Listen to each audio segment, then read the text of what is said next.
ಆರೂಢ ಅಂದ್ರೆ ಏನ್ರಿ? ಆರೂಢ ಗುರುಗಳಿಗೆ ಆರೂಢ ಜ್ಯೋತಿ ಅಂತ ಯಾಕೆ ಕರೀತಾರೆ? ಆರೂಢ ಅಂದ್ರೆ ಹತ್ತಿ ಕುಂತಾವಂತ. ಸಿಂಹಾಸನ ಆರೂಢ ಅಂತಾರಲ್ಲ, ಸಿಂಹಾಸನ ಮೇಲೆ ಕುಂತಾವ.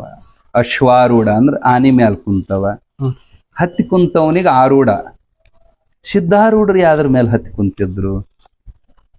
ಗುಣಗಳದಾವ ನಮ್ಮಲ್ಲಿ, 3 ಗುಣ ಇರ್ತಾವ: ಸತ್ವಗುಣ, ರಜೋಗುಣ, ತಮೋಗುಣ. ಈ 3 ಗುಣಗಳನ್ನ ಮೀರಿದಂಥವು ಅಂದ್ರೆ ಆ 3 ಗುಣಗಳ ಮ್ಯಾಲ ಹತ್ತಿ ಕುಂತವ. ನಿರ್ಗುಣವನ್ನ ಆರೂಢ ಮಾಡಿದ್ನು, ನಿರ್ಗುಣದ ಮೇಲೆ ಆರೂಢ ಮಾಡಿದವ ಸಿದ್ಧಾರೂಢ. ಗುಣದ ಒಳಗಿದ್ದವ್ರು ನಾವೆಲ್ಲ, ಸಿಕ್ಕೊಂಡವ್ರು ನಾವು. ಅವನ ಅದ್ರ ಮ್ಯಾಲ ಹತ್ತಿ ಕುಂತಾವ. ಸಿದ್ಧಾರೂಢ ಭಾರತಿ ಅಂತ ಅವ್ರಿಗೆ ನಾಮಕರಣ. ಆರೂಢ ಜ್ಯೋತಿ ಅದು ಶಿವಪುತ್ರ ಸ್ವಾಮಿಗಳಿಗೆ ಬರೋದು. ಸಿದ್ಧಾರೂಢ ಭಾರತಿ ಅವರಿಗೆ ಗಜದಂಡ ಗುರುಗಳು ಇಟ್ಟ ಹೆಸರು. ಭಾರತಿ ಅಂದ್ರೆ ಭಾ ಅಂದ್ರೆ ಪ್ರಕಾಶ, ಅಂದ್ರೆ ಪ್ರಕಾಶ ಅಂದ್ರೆ ಚೇತನ, ಪರಮಾತ್ಮ. ಪರಮಾತ್ಮನಲ್ಲಿ ರತಿ ಅಂದ್ರೆ ಪ್ರೀತಿ ಉಳ್ಳಂತವನು ಭಾರತಿ. ಸಿದ್ಧಾರೂಢ ಭಾರತಿ ಅನ್ನೋ ಹೆಸರು ಗಜದಂಡ ಶಿವಾಚಾರ್ಯ ಕೊಟ್ಟರು.